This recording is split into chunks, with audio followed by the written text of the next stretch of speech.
In this episode of Radio KD8TTE, we're going to look at the County Information Report Project 20 and the concept of message routing. Stick around.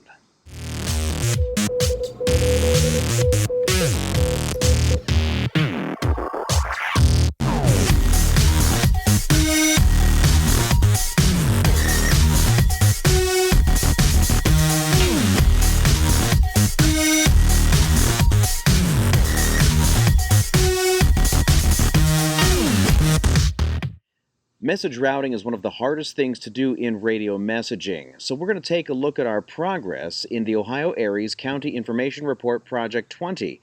So, let's have a look at the concept just to refresh ourselves. So the section transmits messages down to the districts. The districts then have a message, and we've got an example of what one of those might look like. And it gives instructions for the district emergency coordinator to give instructions to the county emergency coordinators. And of course, they do that. They then transmit those messages to each of the county emergency coordinators. And then once the county has the message, the county will take some action and then create a new message that will come back to me at the section level. To get the message to me, it's going to have to come back through perhaps a section net. It might go via a district net first, depending on what capabilities are available. In any case, what we have is a message that comes back to the section, and now we're able to make some sense of it. So let's take a look at the message that we've got. Here's a good example of one that we have that came in, and let's go piece by piece.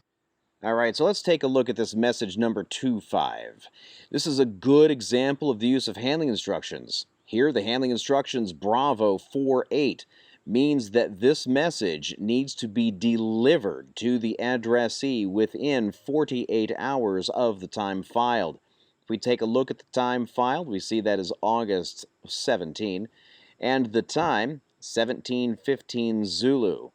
It is Eastern Daylight Time here in Ohio right now, which means we are 4 hours behind Zulu. So we take 4 hours off of 17:15, we wind up at 13:15. So at 1:15 in the afternoon on August 19 is when that message needs to be delivered. You can take a look at my log of the message coming in, and we can see that it came in on August 18. 7:38 local time.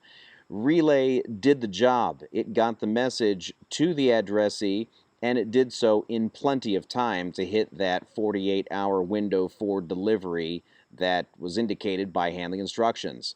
So now let's take a look at the content. When we go into the content, we're able to see one of the first things is that it is very clear about what this message is about. These first several groups open with the county name, the objective, and what's going on here. So this is a good way to make sure that the recipient, the addressee, is going to understand the message. It's a good example of origination.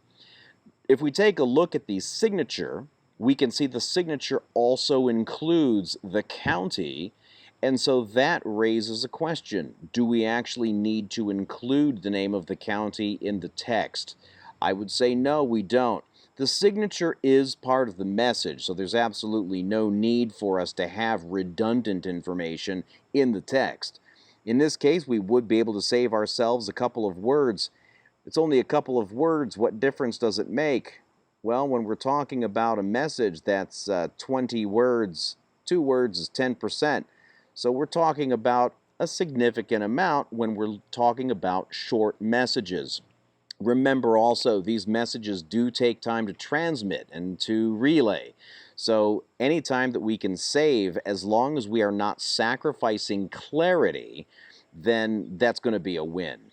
There is a specification for what they prefer. They want NBEMs. FL-Digi is the way to go. We get it. Also, it provides an alternate. This is very good because this tells us that if the primary way doesn't work, we've got ourselves an alternate. So from that perspective, this is also good information for us. So now we go a little further and find a problem. And that is, we were asking how to send messages to the county in the event that only RF works. If only radio frequency, if only amateur radio is available to us, how do we get the message there? Well, I understand the tools. We can use NBEMs, we can use voice, but the problem is I don't know how to route.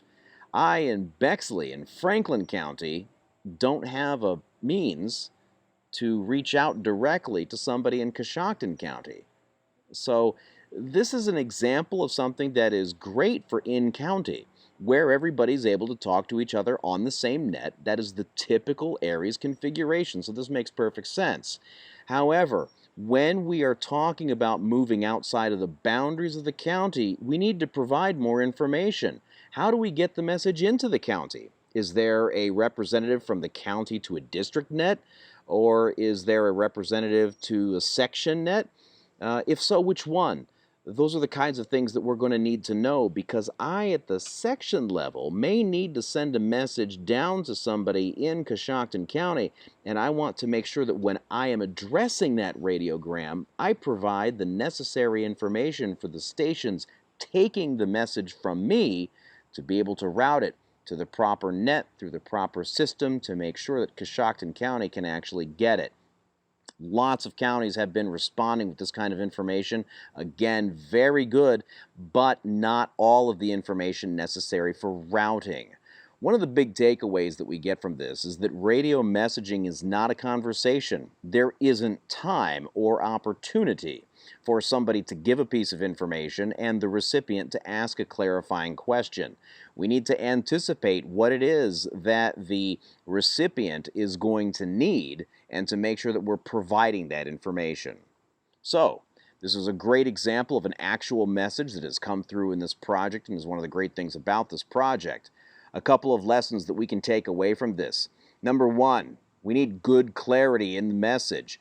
The signature had organizational detail, the handling instructions gave the intent, and the time and date filed gave all of the information necessary. This message was a very good example of that. A couple of opportunities for improvement, of course, are going to be there. In this case, we could have saved ourselves a couple of words in the text by making sure that we had paid attention to what was in the signature and not made anything redundant. And then the last thing is that we actually didn't give enough information that was responsive to the message so that we can tell the section how to route messages into the county.